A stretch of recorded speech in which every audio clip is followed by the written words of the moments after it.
It's the game we've all been waiting for. Week 13, 49ers at Philadelphia Eagles. Locked on 49ers, Locked on Eagles crossover coming at you right now. Biggest storylines, key matchups, and the keys to victory for your San Francisco 49ers right now. You are Locked on 49ers, your daily San Francisco 49ers podcast, part of the Locked on Podcast Network, your team every day.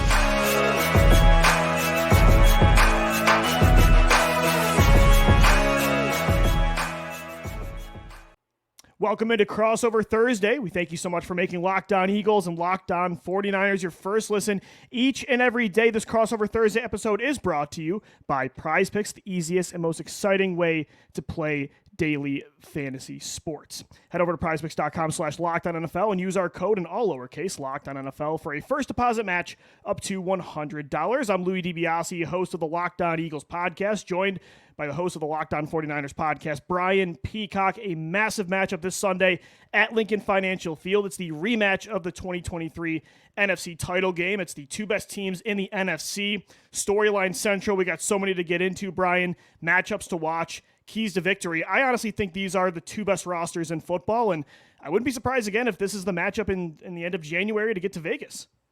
These are, I think, the two best teams in the NFL. I think these teams would be favored against anybody. A little shocked, I agree, Louis, to see to start the week how much the 49ers on the road were favored against the team that beat them in the NFC Championship game, against the team that's one seed right now by a couple of games on anybody in the NFL, the 10-1 Philadelphia Eagles. I'm a little bit shocked by that. And I mean, we'll just get right into it now because, and we may make some predictions at the end, but Kyle Shanahan himself was asked that question and he didn't know why the 49ers were favored in this game. And I have the quote here. Let me pull up the quote from Kyle Shanahan today. And he said, quote, "I mean, it doesn't make a lot of sense to me, but I don't really know how that stuff works, so I don't really know why." So Kyle Shanahan doesn't even know why his own 49ers are favored on the road against the Philadelphia Eagles this week. Yeah, it's strange. FanDuel is giving them 2.5 right now. They're 2.5-point favorites. At home for the Eagles, they beat them in the NFC title. I'm not 100% sure why. My logic would be maybe because the Eagles are not playing complete games through 4 quarters. They've won a lot of close matchups. They've had to overcome double-digit comebacks in many games against the Buffalo Bills, the Kansas City Chiefs.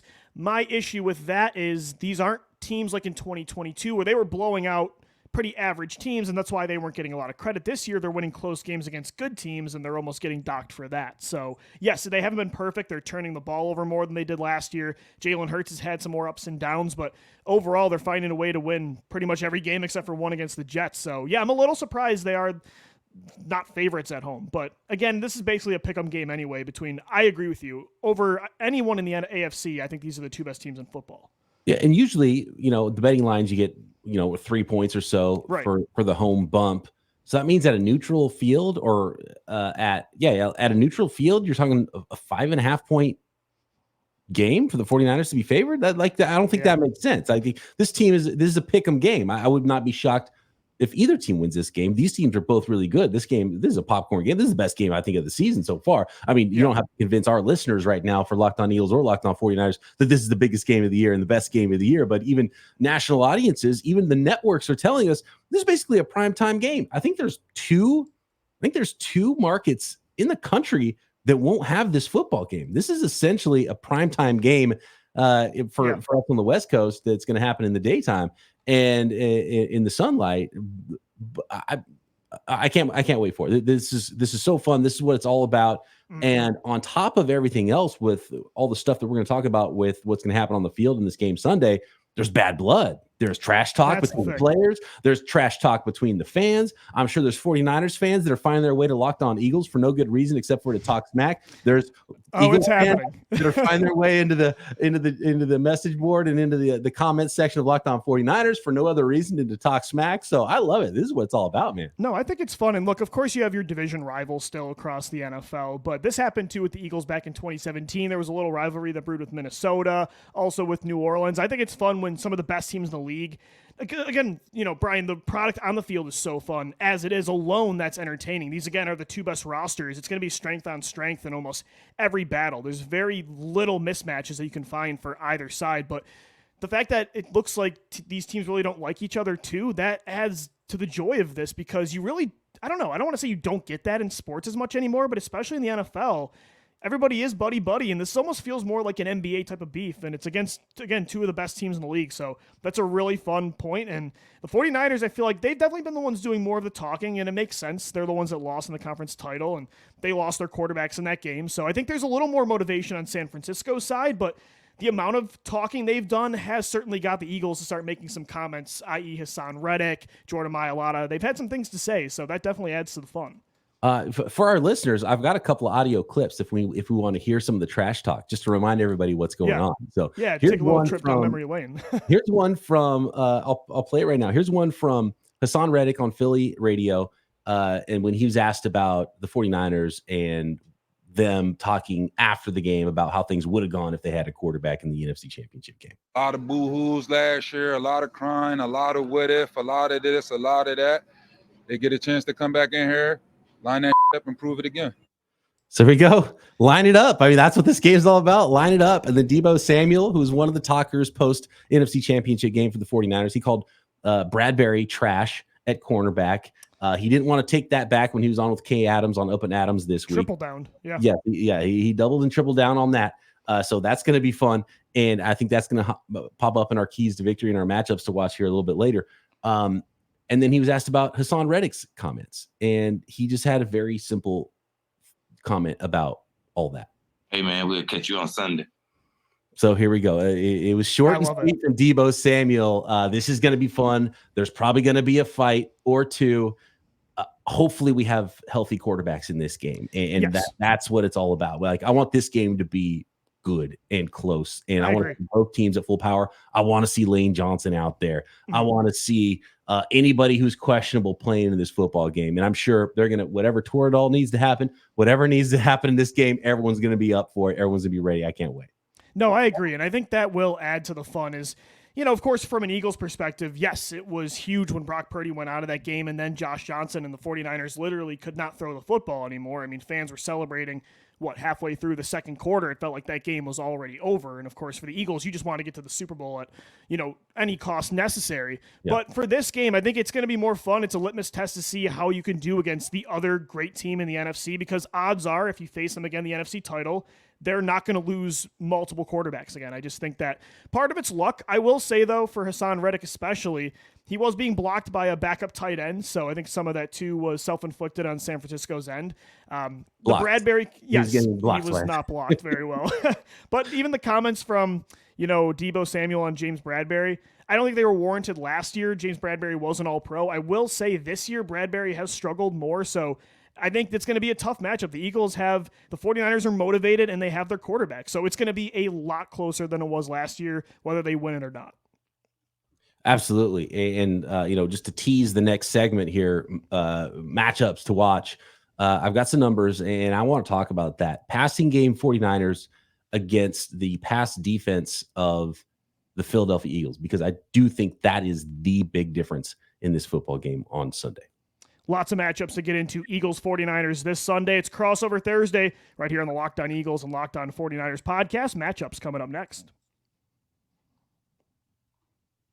Today's episode of the Locked On Eagles and Locked On 49ers podcast is brought to you by PrizePicks. The most fun I've had winning up to 25 times my money this football season has been with PrizePicks. All you got to do is select two or more players, pick more or less than their projected stats, and place your entry. And guys, with the basketball season here, you can now pick combo projections across football and basketball from the Specials League, a league created specifically for combo projections that includes two or more players from different sports or leagues. For example, you could take LeBron James and let's say Devontae Smith at a 10.5 combo of 3 points made and receptions this week. Want to play alongside as well some of PrizePicks' favorite players like rapper Meek Mill. I'm sure in Philly you love Meek Mill. Comedian Andrew Schultz. You can now find community plays under the promos tab of the app to view entries from some of the biggest names in the PrizePicks community each and every week. PrizePicks also offers a reboot policy so that your entries can stay in play even if one of your players gets injured. For football and basketball games, if you have a player who exits the game in the first half and does not return for the second, that player is rebooted. PrizePicks is the only daily fantasy sports platform with an injury insurance policy. Head over to prizepicks.com/LockedOnNFL. Use our promo code LockedOnNFL for a first deposit match up to $100. Once again, prizepicks.com/LockedOnNFL, promo code LockedOnNFL for a first deposit match up to $100.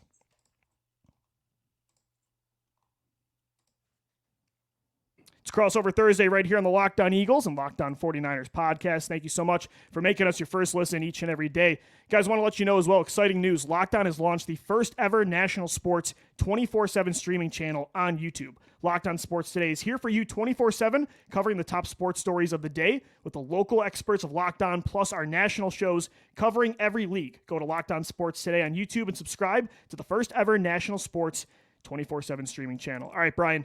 Tons of matchups to get into for the Eagles and 49ers this Sunday. We both agreed it's the two best rosters and the two best teams in the NFL, I think, even over the Chiefs in the AFC, Baltimore, any team you pick in that conference. And there's just, I don't know, man, when you look at which matchups to pick out, like what's going to be the difference in this game, it's so tough because it's strength on strength, it feels like, in so many aspects.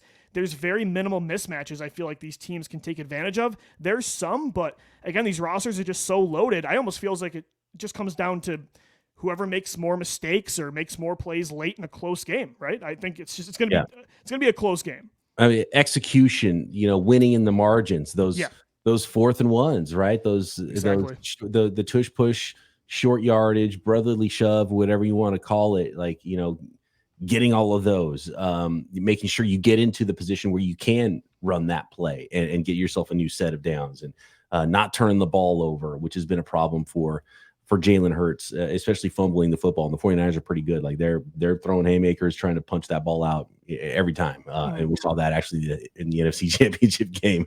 And Dre Greenlaw, a little extra upset about trying to get that ball out of there when it was a little too late, I think, for that. But it's I think there's a few places that are more fascinating than others. And there's two.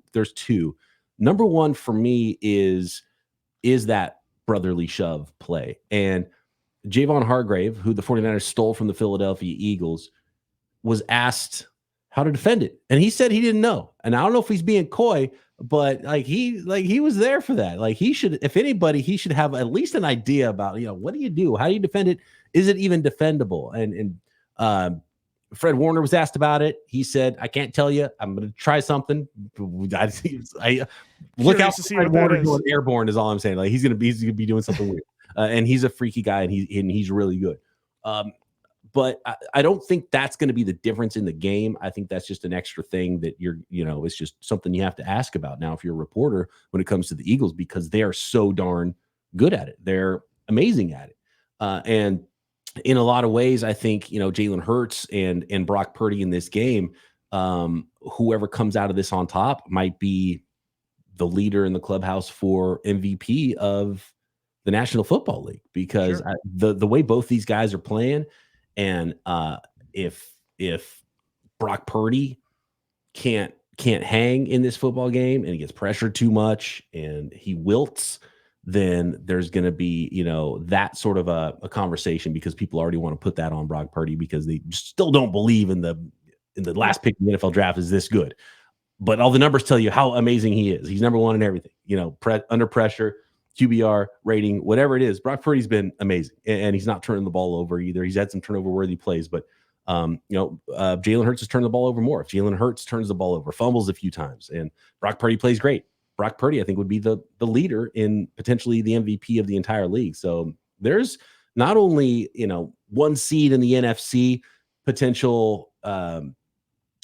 I'm not going to say up for grabs, because the Philadelphia Eagles can lose this and still have certainly make them closer though, for sure. But right, it's the 49ers, if they want the one seed, have to win this football game. Like that's done. That's done if they don't win this game. And but the other key matchup for me, and I'm interested to hear what your key matchups are, is there's a couple places where I think there are some advantages personnel wise and just the way that they play. The Eagles offensive line, especially if Lane Johnson's going to play, and sounds like he's going to play, is really good. And can the 49ers get pressure on Jalen Hurts, right? And on the flip side, it's the 49ers offensive line that's not their strength necessarily of the football team. And I know the Philadelphia Eagles are good up front. They're going to do everything they can to stop the run. So I do think it's kind of poetic in a way that the guy who couldn't play in the NFC Championship game, Brock Purdy, is, I think, the key to this entire thing. Like if you told me right now what Brock Purdy's stat line is, after the game, I could tell you exactly who's going to win this football game. And so Brock Purdy, if he gets time, if he can make plays, if he can take advantage of Bradberry and Slay, and even Slay, I was surprised to see what his numbers were this season. And let me bust those out real quick for you. So James Bradberry, 488 coverage snaps, 37 receptions in 69 targets. That's 53.6% completion percentage, 436 yards allowed, 7 pass breakups, 1 pick, 7 touchdowns allowed. It's 100.9 NFL rating. If you have 100 rating given up as a cornerback in the NFL, that's not great. Slay better, but hasn't been necessarily big play Slay that he's been in the past. He does have a couple of picks. He's allowed a couple of touchdowns. He's got an 84.9 NFL passer rating against. He's allowed 45 reception on 69 targets. So less big plays allowed, but more total catches allowed for Slay even than James Bradberry. And so to Deebo's point, like, Deebo, you better be ready in this game because, Bradberry is going to be turned up for this one. Slay is going to be as well. And so I just think Purdy's numbers altogether, and it's a function of the passing game with the receivers, if they're able to create separation, make plays on those corners, and obviously if the line's able to protect Brock Purdy, first of all, to not get him killed, let's not run the play where your backup tight end is one-on-one with an edge rusher like Reddick, who is not even caring if you're faking a handoff or not, and he's coming to kill your quarterback. Protect your quarterback. If Brock Purdy can make some plays, to me, that's the number one key of this game. Agree. If you could tell me what Brock Purdy does, to tell me his line, I'll tell you what the score is of this football game. Yeah, I'm glad that you highlighted the quarterbacks because in a game where the rosters are so close, I think it will come down to, especially if the game is close, which quarterbacks make more plays late. That's been the key for the Eagles. Jalen Hurts made just a few more plays in the second half against Patrick Mahomes, against Josh Allen, against Dak Prescott before the bye week, against Tua when they played Miami. Jalen Hurts has been incredible in the fourth quarter. He is number 1 this year in passer rating when trailing in the second half, number 1 in touchdowns as well. He's been incredible in that way. So if it comes down to both teams are just playing extraordinarily well and you need a play outside of structure, who's going to get it? I think that might be what it comes down to. And so the pass rush is also crucial. They have to get to Brock Purdy. And I don't know. For me, it's like, again, there's very few mismatches, but it'll come down to the trenches where when you look at the 49ers offense against the Eagles defense, I think the Eagles defense has a key advantage, their defensive line on the right side especially, with Jalen Carter and Hassan Reddick against that Niners front. But if they don't get to Purdy in time, if they don't get him off that first read, the Eagles have really struggled in that way against other quarterbacks this year. And without Zach Cunningham, who's their best coverage linebacker in this football game, they're playing a second-year undrafted rookie in Christian Ellis, who does not have a repertoire of being like this a reputation, I should say, of being this great coverage linebacker. Nicholas Morrow, too, is a good linebacker coming downhill against the run when blitzing, but not a great coverage guy. So if Kyle Shanahan, who's great at finding mismatches, gets Christian McCaffrey and George Kittle in space against those guys and the Eagles' front four cannot hit home, and last week, they struggled at times to hit home against Josh Allen until the game was close late in the fourth quarter. That could be a key difference. So, yes, I think the difference will be Jalen Hurts versus Brock Purdy, but those two matchups specifically for the 49ers offense and the Eagles defense, I think will really dictate what kind of success Purdy has. Because unlike Allen, I think, yes, Purdy has been good outside of structure, outside the pocket against pressure, but I think you want him to hold on to the football more than you did, for instance, Josh Allen last week. I've got one really pressing question for you, and I'm sure we gotta go here for a second and come back in. There's something I've been meaning to ask you, and I think you're the perfect person to ask, and it's something I've had trouble answering about the Philadelphia Eagles. We'll get into that coming up next. Also, keys to victory, Eagles 49ers this Sunday. This is Crossover Thursday right here on the Locked On Eagles and Locked On 49ers podcast. Today's episode of Locked On Eagles and Locked On 49ers is brought to you by DoorDash. When you're watching the game on Sunday, you're not going to want to get up for this one. It's the best game potentially of the year between the two best teams in the NFL. So what you got to do, especially if you're in Philadelphia, you want that sub from Wawa, that pizza from Santucci's, maybe you need some groceries from Wegmans, you got to get it over at DoorDash. You can, again, order pizza and wings, soda, burgers, maybe even just need buns. DoorDash can get it all delivered straight to your door. what you got to do, head over to the DoorDash app, get prepared for game day, and 50% off up to a $10 value when you spend $15 or more on your first order. Again, download the DoorDash app, enter our promo code LOCKED23. That's LOCKED 23. Terms do apply. Once again, 50% off up to a $10 value when you spend $15 or more on your first order when you head over to the DoorDash app and download the app. Enter the promo code LOCKED23. Subject to change. Terms do apply. Today's episode of Locked On 49ers and Locked On Eagles is also brought to you by FanDuel, America's #1 sportsbook. All of the lines we mention here on the Locked On Podcast Network come from FanDuel. 2.5 points. 49ers on the road, favored in this one. As the weather gets colder, the NFL offers stay hot on FanDuel. And right now, new customers get $150 in bonus bets with any winning $5 money line bet. That's $150 if your team wins. If you've been thinking about joining FanDuel, there's no better time than right now to get in on that action and utilize that extra 150 bonus bets on spreads, player props, over-unders, build your own parlays, tons of NFL bets, draft bets, off-season baseball, NBA, NHL, you name it in sports, you can bet on it at FanDuel, America's #1 sportsbook. So visit FanDuel.com/lockedon and kick off the NFL season. That is FanDuel.com/lockedon. FanDuel, official partner of the NFL.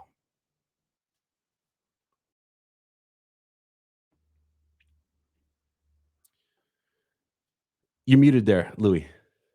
Sorry about that. There we go.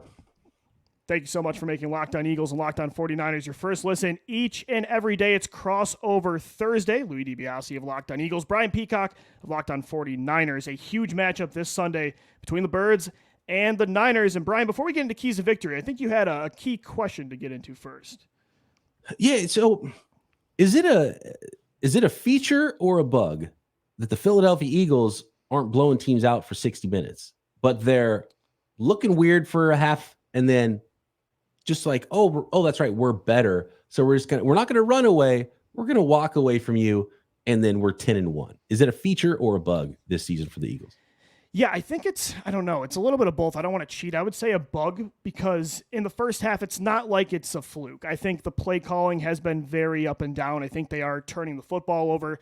Jalen Hurts has taken some time to wake up a little bit in these games, especially over the last month, but they are just so good at having an answer in the second half. It just feels like they're never rattled, and I think that's primarily because of their quarterback. I think they drive through Jalen Hurts, and it doesn't matter how many bad plays he makes. He just always keeps coming back, and it makes sense when you look at his collegiate career and everything he's went through. So, yeah, I would say, I don't know, it's kind of a strength and a weakness, too. You don't want to have to keep putting yourselves in holes because especially against a really good team like the 49ers, odds are you're not always going to be able to come back. I mean, you were able to do it against Mahomes and Allen, which is miraculous in back-to-back weeks, but I don't think that's a recipe for success. So, yeah, it's kind of a mixed bag. It's an evil and I don't know, a good thing at the same time to know they're battle-tested, but yeah. I wish they would make it a little easier on us. I will say they've had some complete games this year. They put a complete game together against Tampa Bay, against the Rams. I would even say the Miami Dolphins. Dallas, they played pretty well for 4 quarters. But, yeah, lately it's taken them a little bit to get going. And I think against the 49ers, that's going to be a huge key because they play great with a lead, and I think at times they don't play great when they're trailing. So I think both teams are going to be really fighting to get that lead early on in this football game. No doubt. I mean, it's fascinating because I was kind of saying it was a feature because they're battle-tested. And we talked about how the 49ers have been such amazing front runners, which is not a negative this season. They get a lead and they're so good. And you're Kyle Shanahan. You have the entire playbook to throw at teams, run and pass. And then the defense can start to pin their ears back a little bit. And you make the opposing offense one-dimensional. That's been the 49ers' lifeblood. And so if that's how it plays out, I think it really plays into the 49ers' hands to get that lead early. Whoever gets the lead first is my first key to victory in this game. And the 49ers have proven this season that they're so much better playing with the lead than not. And what's fascinating is that the Eagles have proven that they can play without the lead too. So if I had to guess how things are going to go, the 49ers go up early, but the Eagles are the one team that the 49ers have faced this year. They might be able to come back from that deficit as well. So I kind of hope that's how it goes because that'll make for an awesome football game on Sunday. I agree. I think another key to victory, too, is just whoever wins in the trenches, right? I think it's a cliche thing to say in football, and it sounds obvious. But, again, if you look at how good both defensive lines are, the fronts for the Eagles and the 49ers, they're going to have their work cut out for them. And I think that was a key. You look at, of course, the obvious reason the Eagles won that game in the NFC title was because the 49ers had both quarterbacks taken out. But why were they taken out? The Eagles' defensive line was able to hit home. Why was the Eagles' offense able to score points? 30 plus, even with Jalen Hurts, by the way, not having a good game, and he was clearly injured with that shoulder, because they ran the football very well behind that offensive line with Miles Sanders. I think that offensive line got the best of an elite front four for San Francisco. So yes, it sounds obvious, but these two best teams in the league, they've been two of the most consistent teams in the NFL over the last, 6 to 7 years, in large part because their trench play has been so consistent. And that's why both teams really haven't had just one star quarterback throughout those years, and they've still been able to contend. I don't think that's a coincidence that the trenches have been that good throughout that time. Yeah, it's amazing. They've both been, NFC championship games with different quarterbacks. That doesn't happen very often in the NFL. So we're almost very rarely. And these two teams have both done it. Yeah, I agree. Yeah. I have one more key to victory here, and it's the good Lord above. It's the weather. Brock Purdy did not look like he threw the ball well against Cleveland in the rain a few weeks ago, and it was the first loss in their 3-game losing streak. And ball was kind of flying out in weird ways. He's got 9 1/4 inch hands. I looked it up. 9 3/4 inch hands for Jalen Hurts. He's got a little bit bigger hands. It looked like he was throwing the ball fine in the rain, especially coming back in that football game against the Buffalo Bills last week. Last I saw was a 30% chance of rain. Looked like more rain Friday and maybe Monday. So maybe less rain Sunday, but it could be a little wet on the field still. I think it helps the 49ers to not have rain. And I think if you just add up total offensive line, defensive line for both teams, I think the edge, because of the O-line, does go to the Philadelphia Eagles, and having Jalen Hurts, the way he can run the football.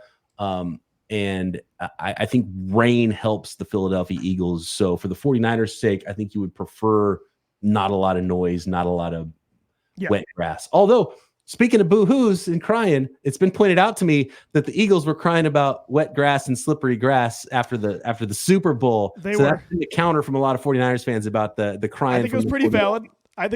But they absolutely were. I think that's a huge point, too. If it is a slugfest, the Eagles probably have the advantage. They've been battle-tested in that way. The last 2 games, the weather has been terrible in Kansas City, in Philadelphia when it gets late this time of year. That's going to happen. I think the Eagles, again, are equipped to win any kind of football game. But Jalen did not have trouble throwing the football in the second half. Actually, his touchdown to Olamide Zaccheaus was the most improbable completion of his entire career. So I think that they'll still be able to throw the ball, but I think the 49ers are so good at running the ball too, though. I don't think if it rains, suddenly the Eagles are going to blow them out by 20 to 30 points. So hopefully the weather does stay out of the way, though, because, again, Brian, these teams are so talented that you just want the best. Everyone, like you said in the first segment, you want everybody healthy, you want the weather good, and you just want a damn good football game. And I wouldn't be surprised if this is not the last time we'll see these two teams again in the 2023-2024 season. So for my listeners and maybe some of the Locked On Eagles listeners who have creeped into our podcast recently, I have a weekly guest. He was my old podcast host, my old radio colleague back in the day. He joins me weekly. We did a preseason episode, and he predicted, we all predicted the entire schedule. He's 11-0 right now. He predicted 5 straight wins, 3 straight losses, more wins. He predicted a loss this week to the Eagles, and he has not been wrong yet, but he predicted the 49ers would then beat the Eagles in the playoffs and win the Super Bowl. So right now he hasn't lost. So for the 49ers fans listening out there, Winksterdamus, my buddy Nick Winkler, even if the 49ers lose, that doesn't mean they can't go win the Super Bowl and beat the Eagles in the playoffs. And you're right, man. I got a feeling this is not the first time these two teams see each other this year. It's going to be a great game Sunday. Eagles 49ers at Lincoln Financial Field. That's going to do it, though, today for Crossover Thursday right here on the Locked On Eagles and Locked On 49ers podcast. Thank you so much for making us your first listen each and every day. Guys, again, want to let you know about Locked On. Our first ever national sports 24/7 streaming channel is now available on YouTube. We are here for you 24/7 on Locked On Sports Today, covering the top sports stories of the day with the local experts of Locked On, plus our national shows covering every single league. Once again, go over to Locked On Sports Today on YouTube and subscribe to the first ever national sports 24/7 streaming Amazon channel. Fire Stick as well. That's right. That's right. Announced today. We're available everywhere. At the end of the year. So we're going to be on your TV screens as well. Absolutely. For Brian Peacock, I'm Lou DiBiase signing off. Enjoy the game on Sunday. And once again, thanks for making Locked On Eagles and Locked On 49ers your first listen each and every day.